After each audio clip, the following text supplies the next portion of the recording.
孩子，你想要姑母怎么办？去跟父王说说，让他收回成命。父王一向对您敬重，你也不曾求过他什么，所以您若去求他，他一定会答应的。你可知道，你父王为何在所有的兄弟姐妹当中最敬重我？因为祖母早逝，长姐如母，也因为父王对您一直心有愧疚。是啊，当初你祖父秦先王孝公也十分珍爱我，但是为了与魏国修好，他毫不犹豫地把我嫁给了我并不中意的魏王。后来秦魏河西之战，姑母按照你父王的请求，把魏国所有的意图和兵马调动的策略全部传递给了秦国。秦国因而大胜，而我却终身背负着背叛君王、出卖夫君的罪名。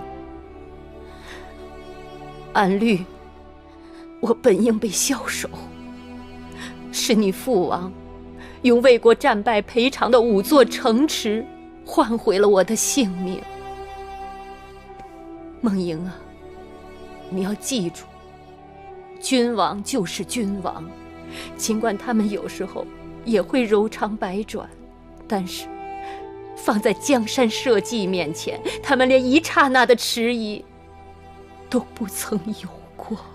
这么说，祖父和父王从未珍惜过我们，姑母和我都只是他们野心的祭祀品。不对，后来我才知道，那就是他们的舍弃。他们舍弃了他们在世上最珍惜的东西。我如今才知道，父王对我从未真心过，全然不顾我是他的亲生骨肉。他的真心不是你要的真心，他宠你正是因为你是他的亲生骨肉，他逼你出嫁也是因为你是他的亲生骨肉。我不情愿，我不情愿，姑母。生在王室之家，这就是你的命。除非你不做大王的女儿，不做大秦的公主。我不做公主了，我不要做公主，我要搬来跟姑母一起住。姑母，我求求你救救我，你帮帮我，姑母。我不要嫁，姑母，我求求你，你帮帮我，姑母，我不要嫁，姑母，我求求你。傻孩子，眼下我这一切也都是你父王赐给的。从你一生下来，你就不懂得什么叫一无所有。当年我离开魏国，秦国是我的退路，我还可以寄居在此，而你眼下却是退无可退。我若劝你退，就如同劝你从高墙上跳下去。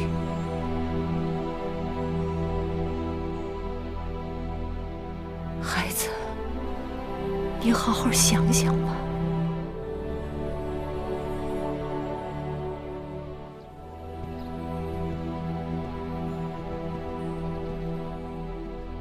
夫人，有话你便问吧。你是大秦最有见识的女子，为何要叫梦莹认命？在秦国，历代先君楚军和公子们，死于战场的不知道有多少。而王氏女子别嫁，又何曾不是另一种战场？舍身、舍命、舍情。身为君王，就真的要这么无情吗？你要君王该有什么样的情呢？是周幽王宠褒姒，还是纣王宠妲己？身为女人，我怨他们。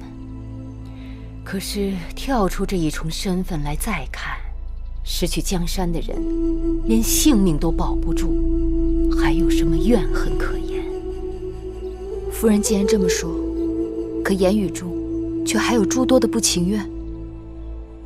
君行令，臣行义，他保他的江山，我保我的真性情。夫人大彻大悟，芈月受益良多。非经磨难，不能彻悟。我倒愿你们这些孩子，一生一世，都不要有这种彻悟。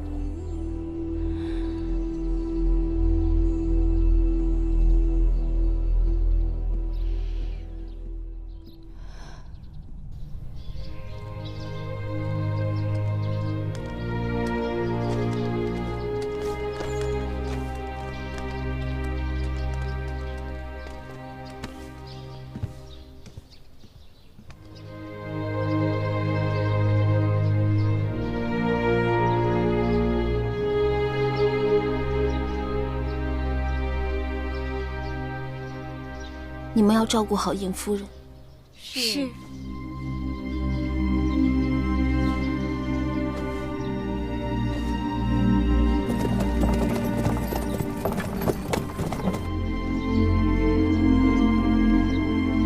大人，夫人，你来了，怎么也不叫人通报一声啊？我正好路过这里。梦莹他们走了，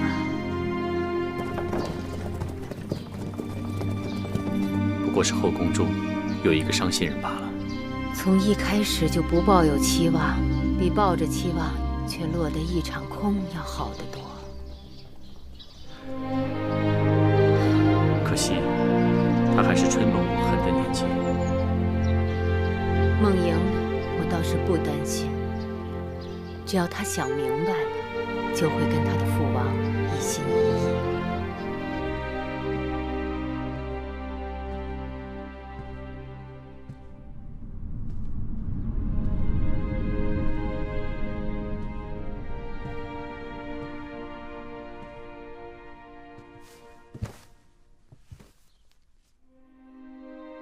梦莹，拜见父王。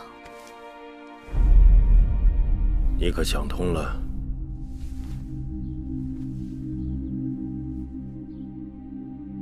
是。想通了什么？身为秦国公主，位尊而无功，奉厚而无劳，坐享其成，岂能心安？寡人要你嫁与燕王，你可情愿？嫁与燕王，并不情愿。但若社稷需要联姻他国，孩儿义无反顾。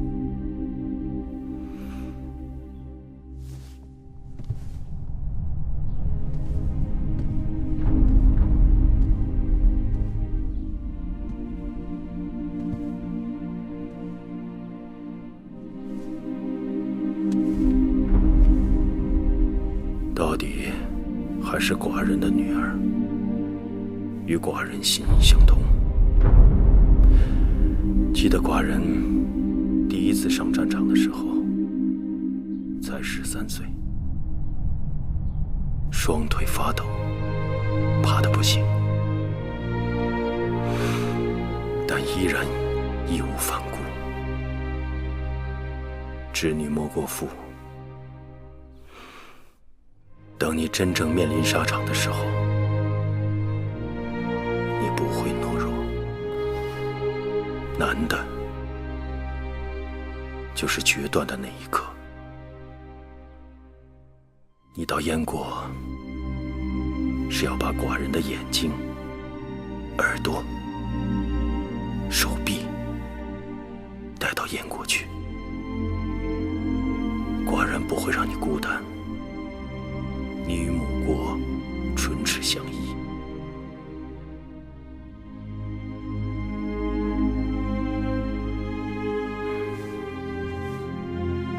要流泪，就在寡人面前流，千万不能让燕国人以为秦国女子软弱好欺。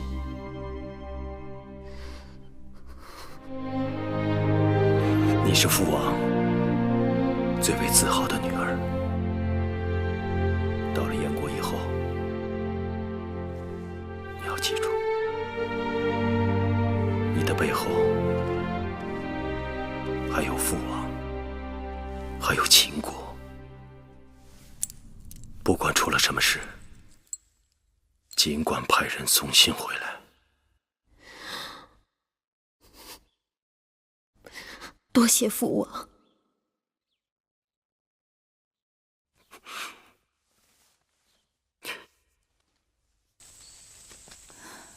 你这一去，不知何日才能相见。我若回不来，你就当我战死沙场了。怎么把话说得这么不吉利？和一个枯朽老头同床共枕，生不如死。这我都想开了，还怕真的死去？别钻牛角尖。福兮祸兮，事有百变。你若不能回来，我想办法去看你。我一个人在那儿就够了。你要自己好好保重。这秦宫里刀伤剑雨，无益于燕国。你能平安，我虽隔万里也会宽心。那日我带你去见姑母，是觉得你们性情肯定投合。我走后，将来有些事情，她或许可以帮你。此外，我特地向父王讨了让你出宫便礼的令符，你好好收着。有了它，以后你会容易周旋许多。你自己挚爱重重，却还为我着想。以后我也为你做不了什么了。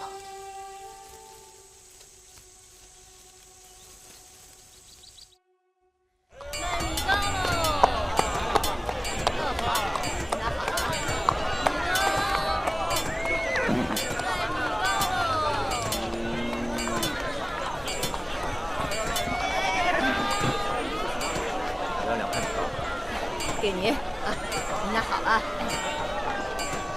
哎呦，公子要不要米糕啊？来2块吧。来姑娘，这个不错啊，买不买啊？不了。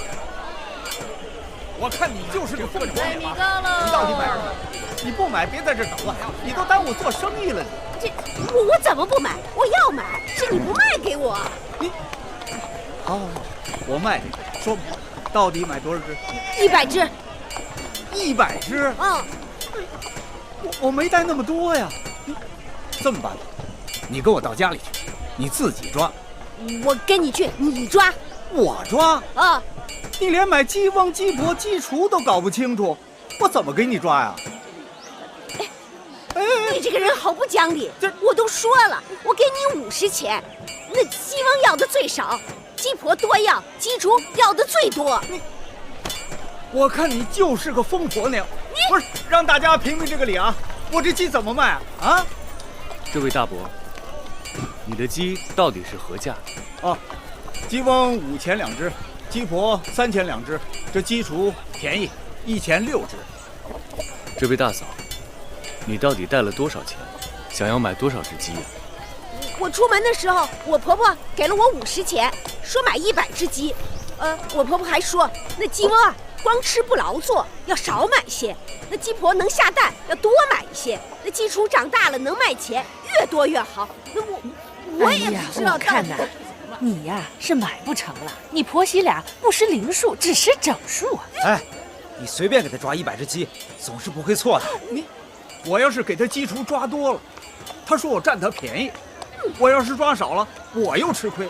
这生意啊，咱还是甭做了，您请吧。哎，这生意那不行我知道该怎么做，只是我帮了你们，你们该如何酬谢我？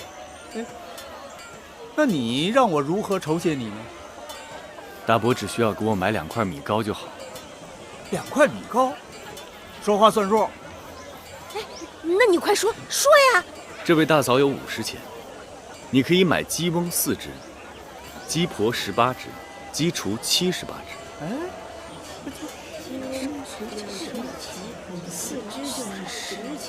哎，这个人是不是饿疯了？随便说个数，想骗2块米糕吃。就是，是不是？你说的准不准？我来证明。哎，这位大人是？哟，这不是雍府的雍大人吗？雍大人。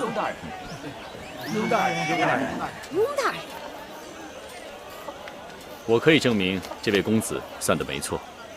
雍大人，那既然雍大人都说没错，一定没错了。给50钱，你把鸡送到我家里去。您先别急啊，我给这位公子买米糕去，买米糕去啊！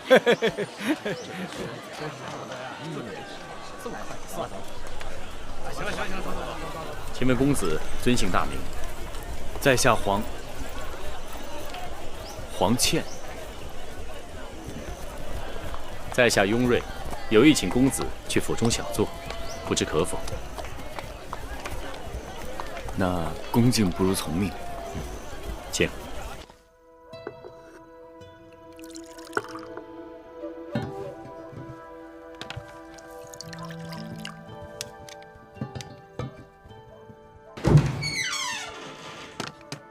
失礼了。公子一看就非等闲之辈，若不嫌弃，就在我雍府暂且寄身，寻找机遇，施展抱负。在下来秦国，只是与人有约，未做长远打算。秦国眼下正值用人之际，秦王视财如金，求财若渴。那张仪入秦不到1载，便被秦王败相。公子何不重做酌量？我只是一介书生，有点莫威之计。雍公子过誉了。好吧，去留之事咱们暂且再议。公子肯在雍府落脚，已让雍某不胜荣幸。来，黄公子，喝酒。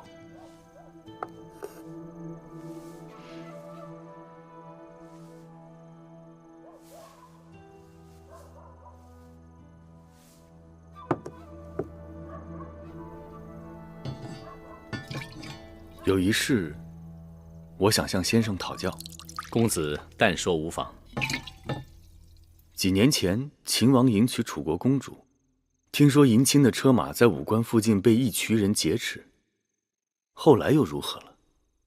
那日，一群人袭击王后的车马，幸亏王后的陪嫁应女舍身引开了一群人马，才让王后得以脱险。王后有3个陪嫁应女，不知是哪位应女如此侠肝义胆。她叫芈月，是王后同父异母的妹妹。她被劫持到义渠之后，大王派我和张仪用600车粮食将她赎回。到了秦宫，因她聪颖俊俏，深得大王的宠爱，已被册封为8子。我雍瑞也算是阅人无数，这个女子的确是人中翘楚，不可多得。不可能，她不可能做这种事情。公子此话怎讲？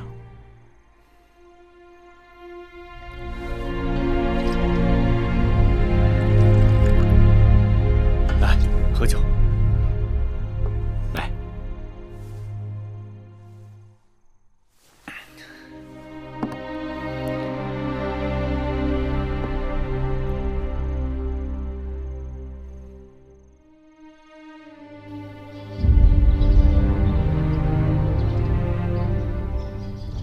父王，儿臣去了。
谢父王，谢母后。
姐姐。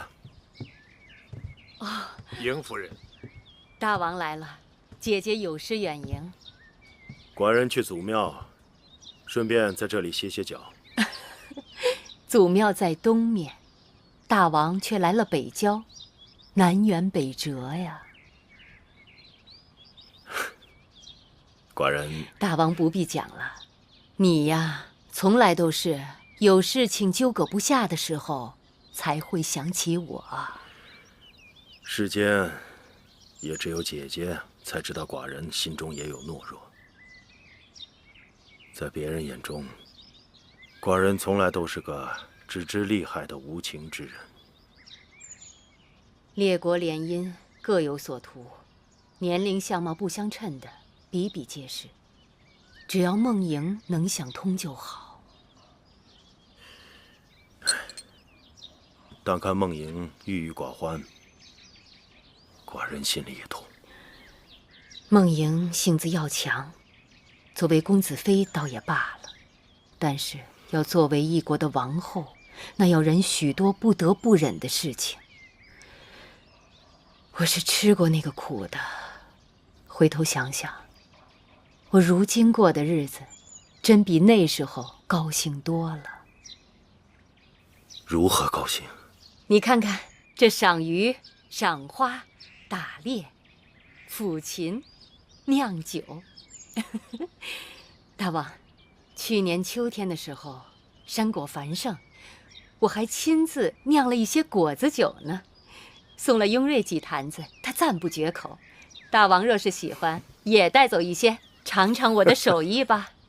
说到酒啊，寡人还记得儿时你第一次酿酒，酿得比醋还要酸，还硬要寡人喝。如今手艺大有长进了吧？如今也没有人敢硬要大王做什么了。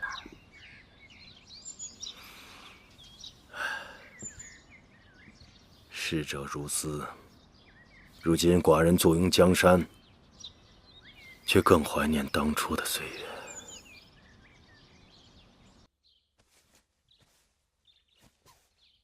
这衣服会不会做得太大了些？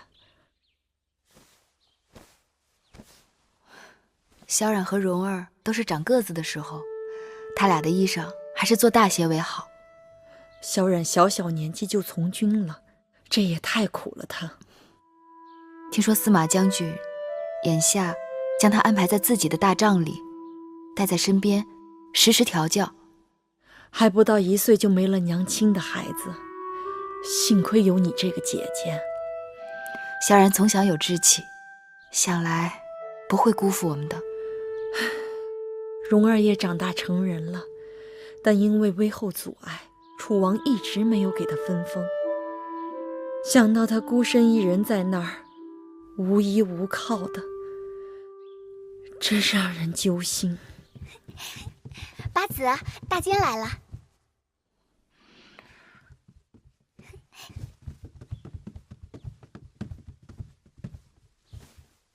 大王口谕，宣芈月今晚成明殿侍寝。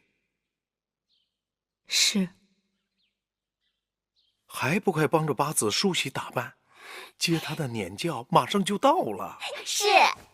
八子，老奴告退。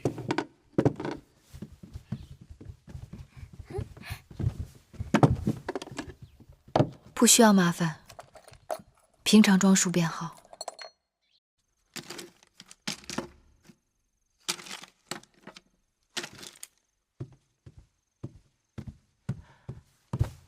大王，不是这个，寡人要的是昨日寡人看过的那卷秦律。是。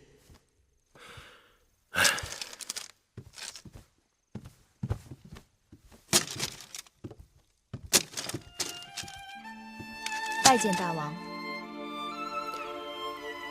我以为你不会来了。大王召见，怎敢不来？你可以给我一个理由。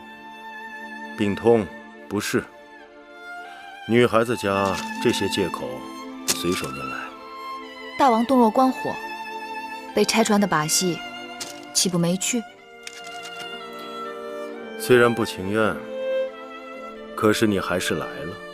虽然来了，可还是不情愿。你这个丫头，为何如此倔强？芈月只是说真心话罢了。大王若不喜欢，那以后芈月慢慢学着说假话。宫里只有你一人敢与寡人顶嘴，你可知错？大王恕罪。可芈月还是不知错在何处。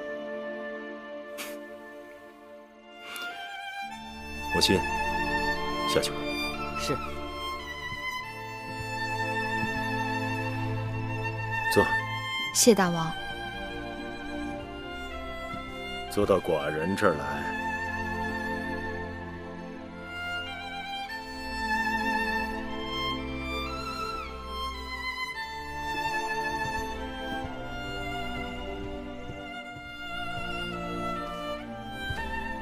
你说，寡人喜欢你吗？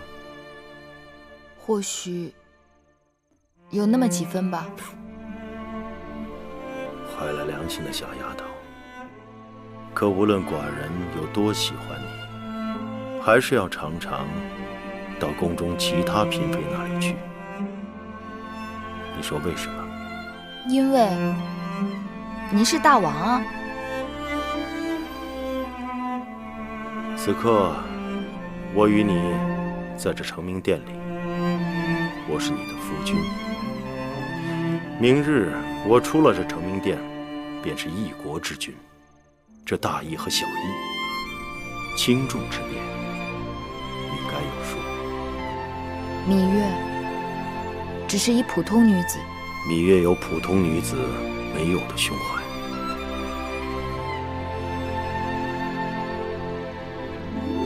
大王是想要芈月学会做宫中女子？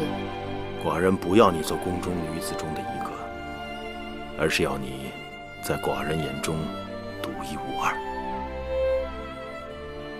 行了，别跟寡人赌气了。寡人找你来是有正事，听说整理王后陪嫁的书简之事，一快了结。你近来在演练新招来的乐师。芈月只是不想让光阴荒废了，再者，也可以让楚国带来的编钟和其他乐器物尽其用。既然如此，你可愿意每日来给寡人整理书简和奏章？我？寡人要用的书简和奏章浩繁众多，无人分类归档，翻找起来耗时耗力。你可每日免召进入成明殿，为寡人整理书简和奏章，归类收藏。这么说，这里全部的书简和奏章都由我管辖？是。我可以随意翻阅这些文字啊？那是自然的。谢老伯恩典，芈月求之不得。怎么又叫寡人老伯了？芈月更喜欢大王做邻家老伯，不喜欢邻家老伯变成大王。小丫头，你一准知道，你笑起来比哭顶用多了。月儿不知。精兵利器足以毁掉寡人的社稷。对了，明日是7月初1，寡人想带你去一个地方，不过到时要让木间给你准备一套合适的暖装。明日要去哪儿啊？明日你就知道了。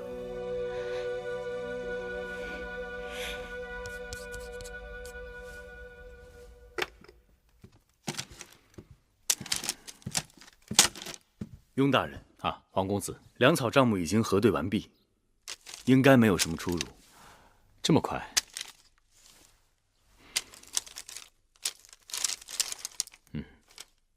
幸亏有你帮忙，不然我一个人忙到手忙脚乱都弄不完。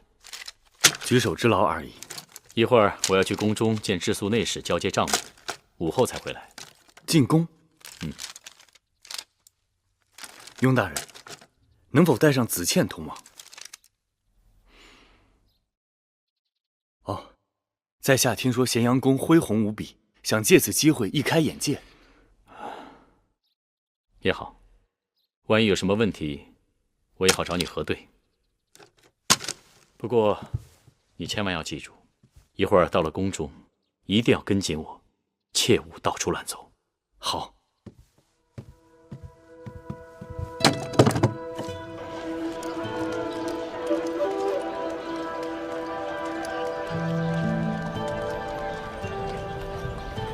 这里就是天下侧室云集的四方馆，也是如今咸阳城最热闹的地方。王公子哪天有兴趣，可以进去看看。好。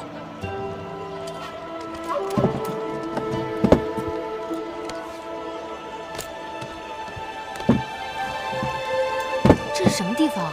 四方馆，寡人知道你一定会喜欢。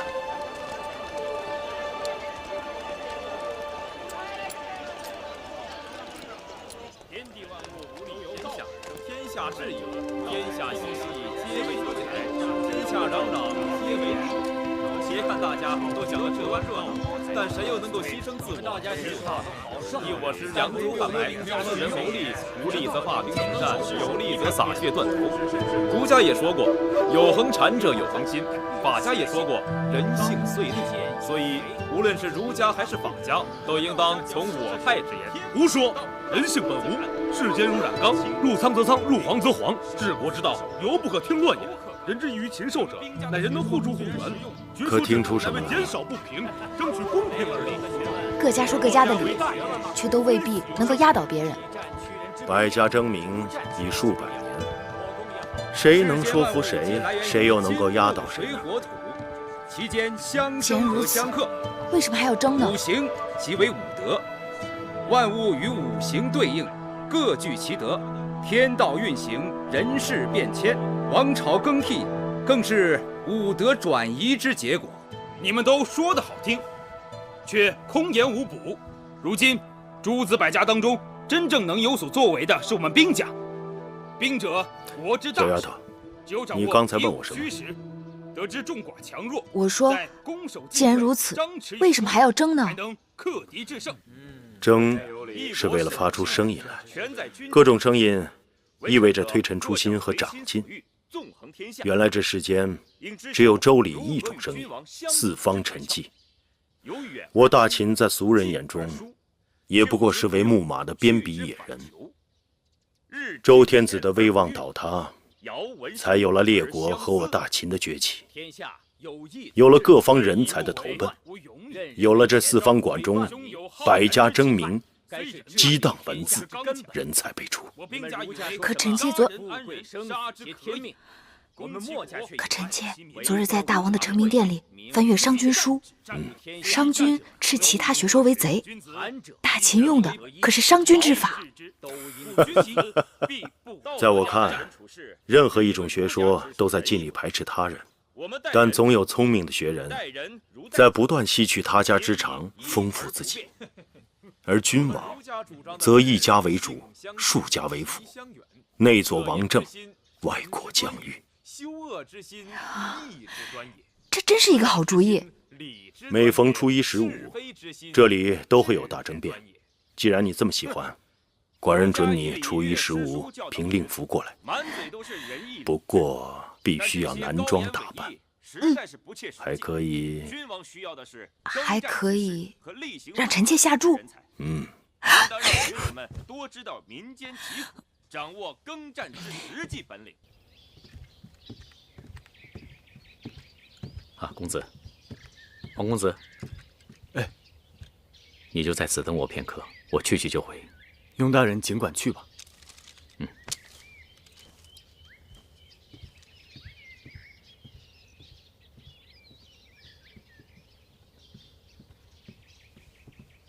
敢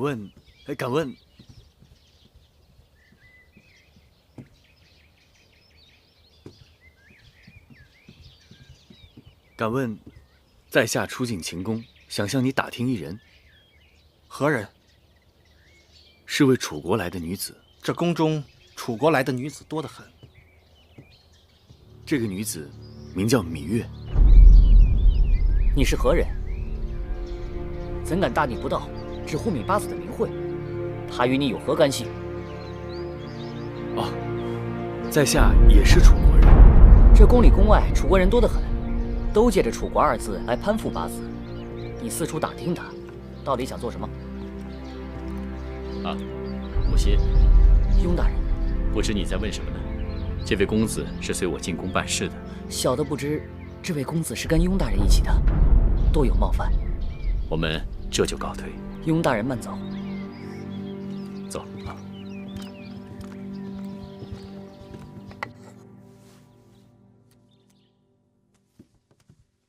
王后，楚国那边刚送来的书信。王兄和母后好久没来书信了。是啊。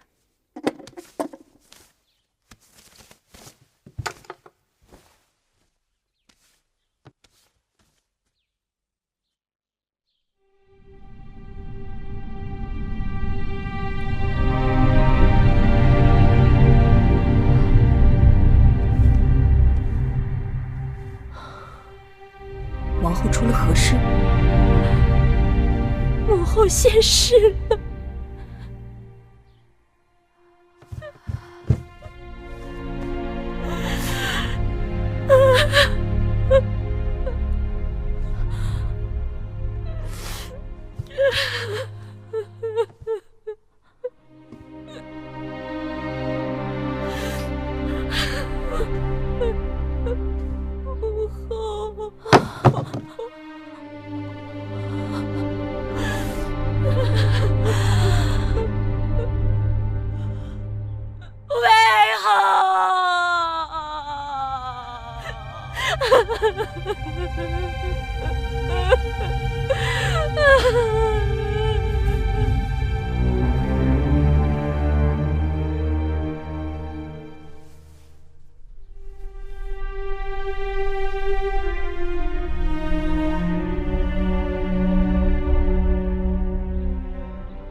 知道魏后去了，孟昭氏和景氏都亲自过来祭拜。可直到此刻，那个芈月不仅没有露面，连声问候都没有。今日我还曾特地去会院通报魏后故去的消息，仙儿慧儿好歹还说了声请王后节哀顺变的话，可那芈月就坐在屋子里，竟然连眼皮也不眨一下。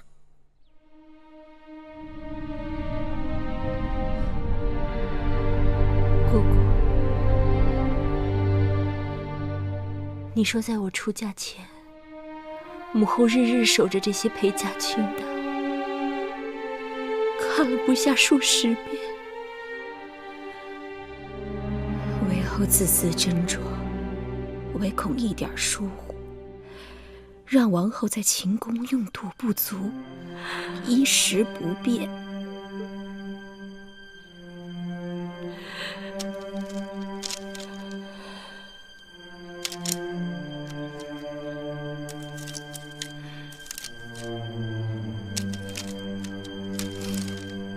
这清单上全是母后的心血，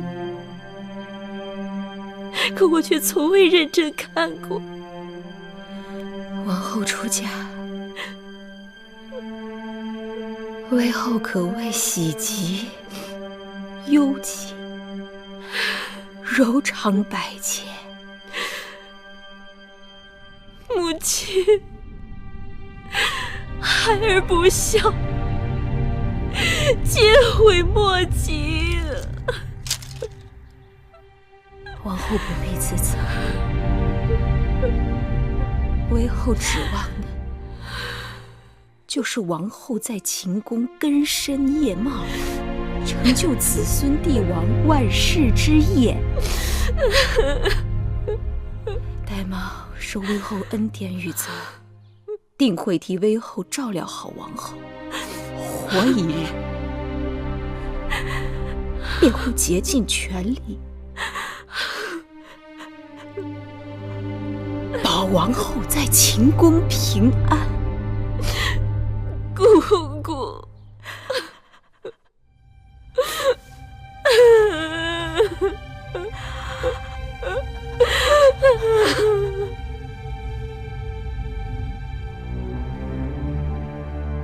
他死了，他居然死了。死了？谁死了？魏后死了。楚国来信通报，说他因病而亡。王后不思茶水饭食，因此事哀痛欲绝，不能自已。宫中无人能解他心结。王后闭门暗自伤心。魏后尽管刁蛮，但对王后却是百依百顺的。若不是因为对舒姐姐的娇宠，我的性命也早就没了。那么一个心狠手辣的女人，不知她死时想的是什么。她一定想不到，自己竟然会死在我的前头。月儿，你很少跟我提起她，你还一直记恨着她？她害死了我娘亲，逼死了举娘娘，又几次差点要了我的性命。我的一切都是拜她所赐，还用得着特意去记恨她吗？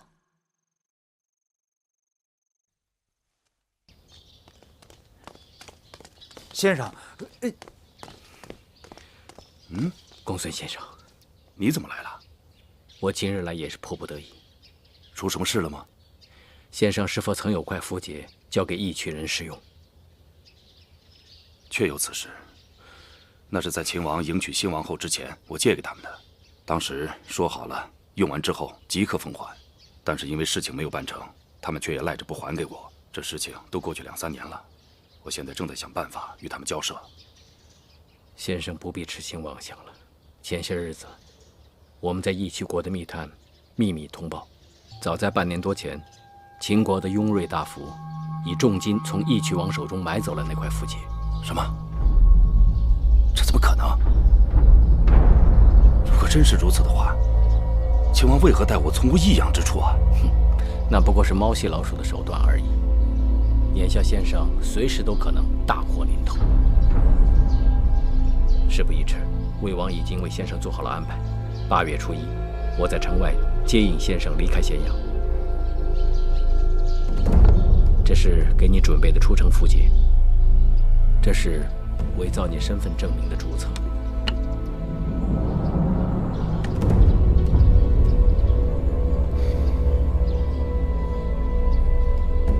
我与秦王毕竟君臣一场，如今见解相异，各奔东西。再见，恐怕就是在战场上了。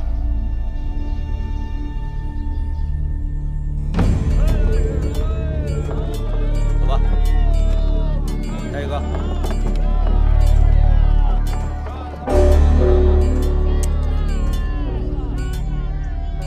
来人，拿下！为何抓我？为何抓我？听说我是个魏国的奸细，说抓人就抓人，有证据吗？这年头抓人要什么证据啊？后边的人愣着干嘛？抓紧时间！下一个。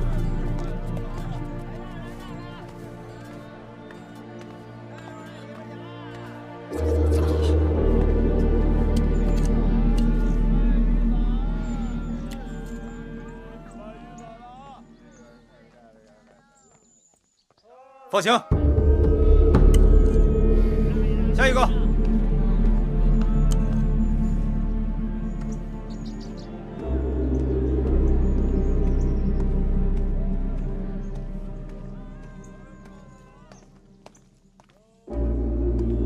公孙先生，请上车吧。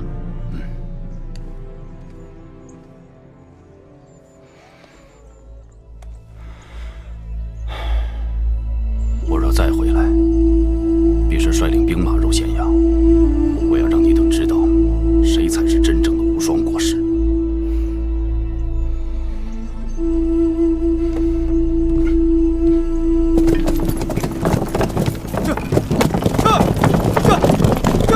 大梁走起来！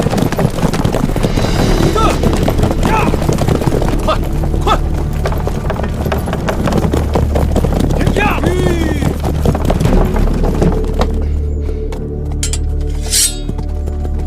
车内可是公孙衍。公孙衍，请下车吧。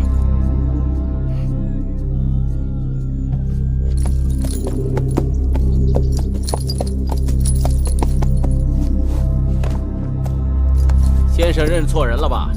车上只有区区2个商贾，并没有什么公孙衍呐。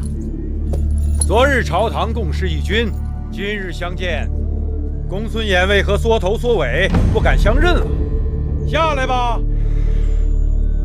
罢了，罢了。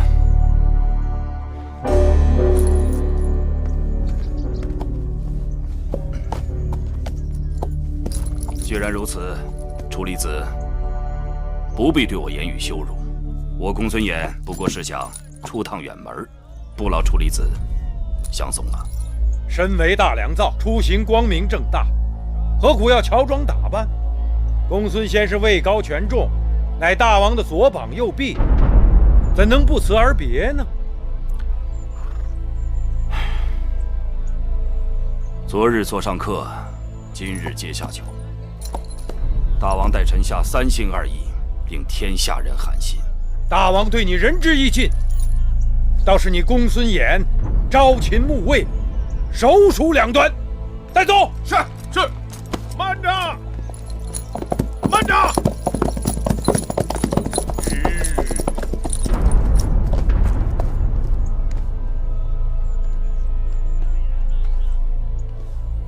大王口谕：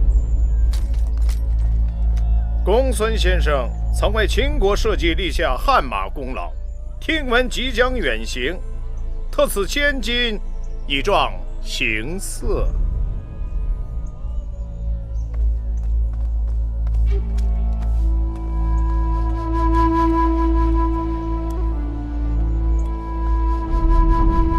这个符节是大王叮嘱一定要交还先生的，先生不会不认识他吧？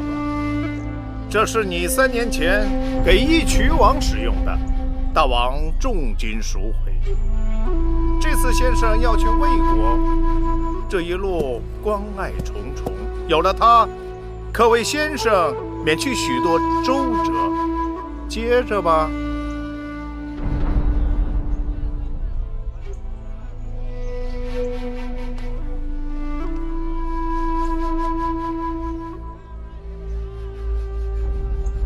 楚离子，放行吧。放行。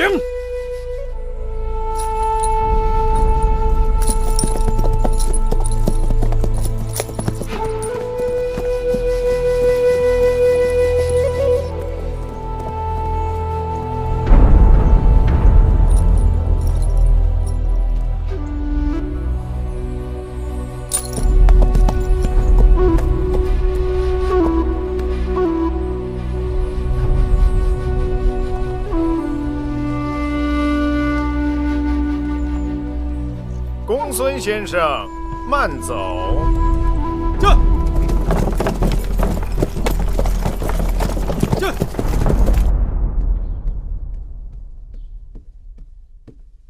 大王，公孙衍出走魏国，必成大患。王兄不仅不派人追捕，反而千金送他上路，这岂不是为虎添翼？寡人曾与他君臣一心，肝胆相照，共度艰难。如今他弃我而去，也许有他的不得已。若抓他回来，判罪获刑，寡人于心不忍。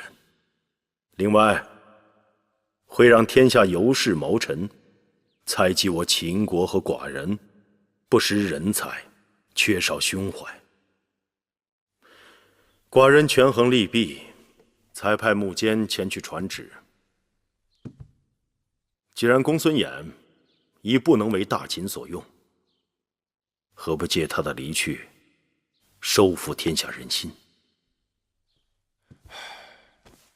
王兄高瞻远瞩。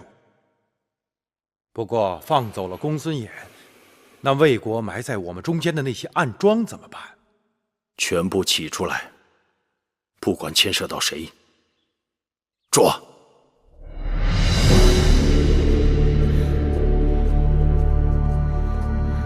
姐姐，你出去吧。是。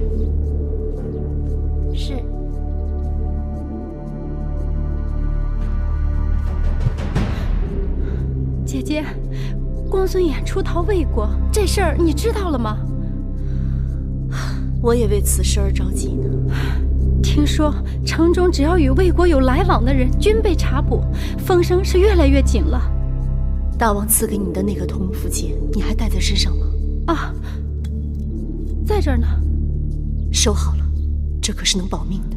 姐姐，你什么意思呀？我过去跟公孙衍都有交往，而你只是一个深宫妇人，既不知军国大事，也素来和我来往不多。从今以后，你就不要再到我这里来。姐姐，如今公孙衍已经出逃了，这铜符节再也寻不回来了。我这次只有坐以待毙了。姐姐，那铜符节你也不可能日日藏在箱子里呀。再说，与魏国来往的人也不仅仅是你，那若是别人在半道给弄丢了，也不是咱们的过失呀。是福不是祸，是祸躲不过。这铜符节的事，必定要有一人顶包。妹妹，姐姐叫你来，是有事要托付给你。你我虽非一奶同胞，但因从小一起长大，胜似亲生姐妹。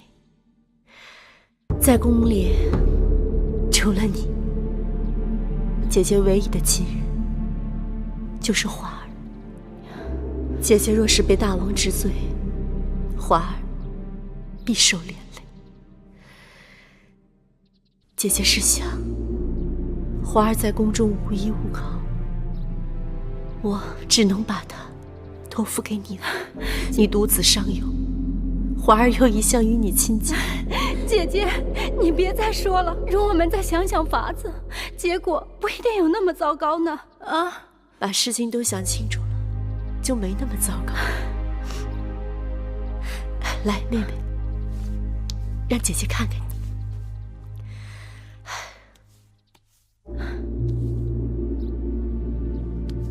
你说这时间过得还真是快，这转眼我进秦宫已经近20年了，而你也有10几年了。那时候你还是一个毛手毛脚、经不起事的小丫头。记得那年你失手打碎了大王的一个碗，吓得你躲到了交房店的偏殿，浑身发抖。姐姐，后来还是你替我顶了罪，还被王后罚跪了2个时辰。逝者如斯夫，你已为人母，姐姐也老了。姐姐，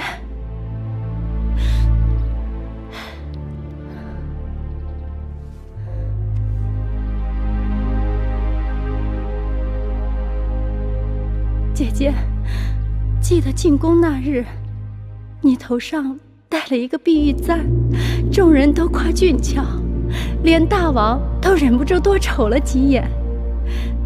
那簪子可还在吗？在。姐姐，你把它赠予我吧，以后也是个念想。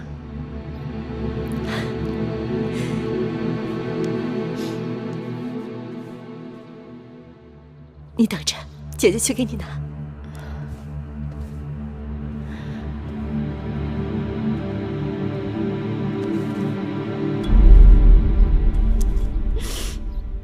姐姐，我的孩儿就托付给你了。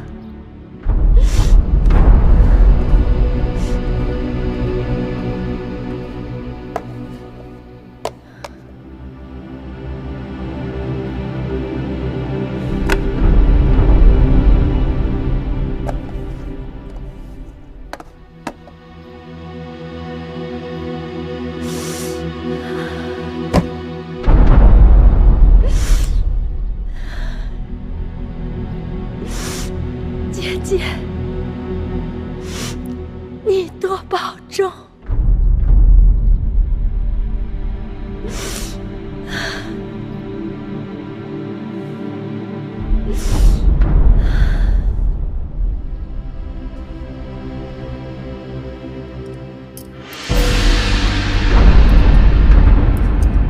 你们想干什么？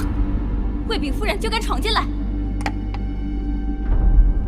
夫人，奉大王之命，查办魏国奸细案，内府要传唤你身边的采凡，请夫人允准。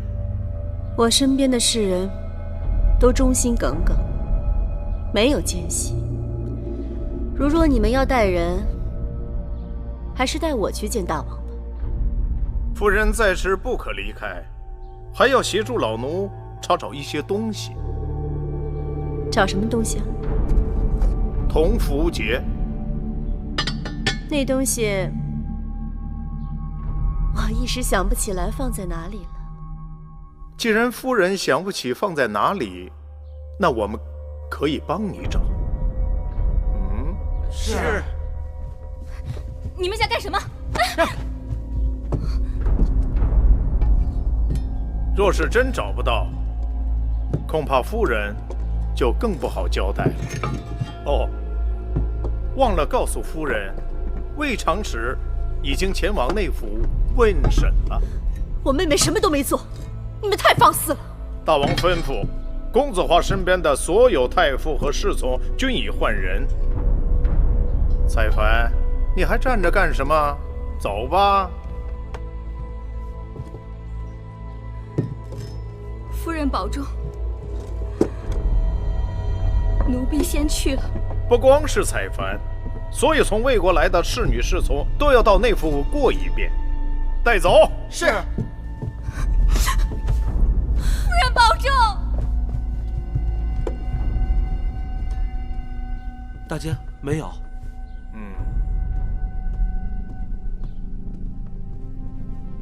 禀告大姐，同福节找到了，是小的在正殿的首饰盒里找到的。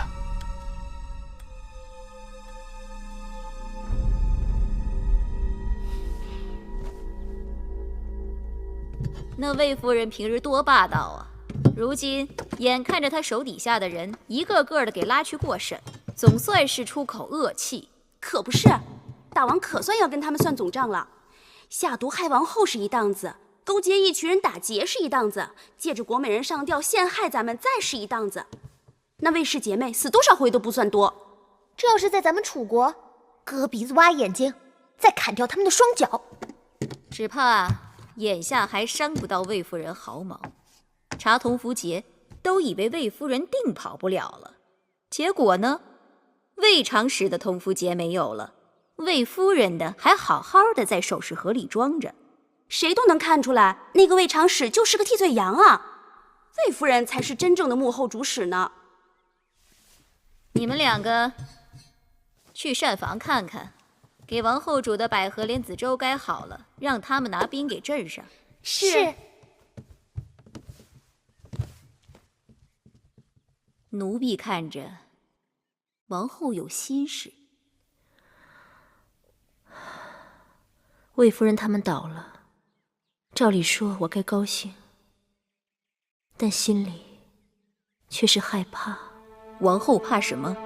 当初秦楚联姻，王兄指望秦国能助楚国称霸天下，母后更是深信楚国强，我在秦宫势力必定也强，时时能帮楚国说上话。可结果却是秦强楚弱，秦进楚退。现如今我在后宫，哪句话该说，哪句话不该说，全要看大王脸色。假如有一日朱由蒙了心，一步走错，魏夫人就是范例。你们都以为大王是在帮咱们出气，其实若不是大良造挂印出逃，大王说不定还由着魏夫人他们在后宫耀武扬威呢。如今收拾他们，却让你们这般惊喜若狂。但只要魏夫人倒了，后宫就没人能与王后作对了。真的吗？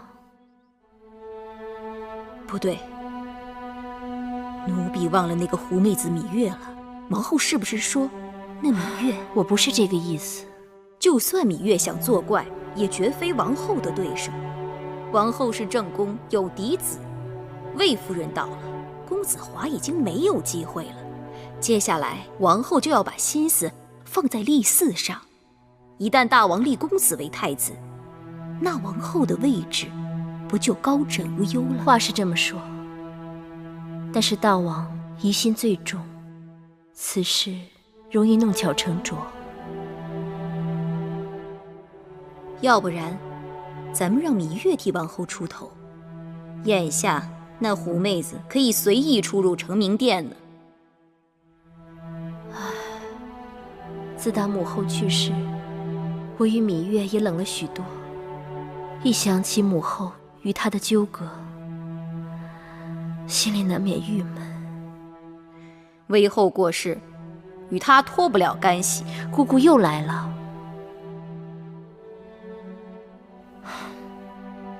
算了，你去传话吧。过几日就是8月15，让芈月他们到教坊殿来，顺带着叫景氏和孟昭氏也来。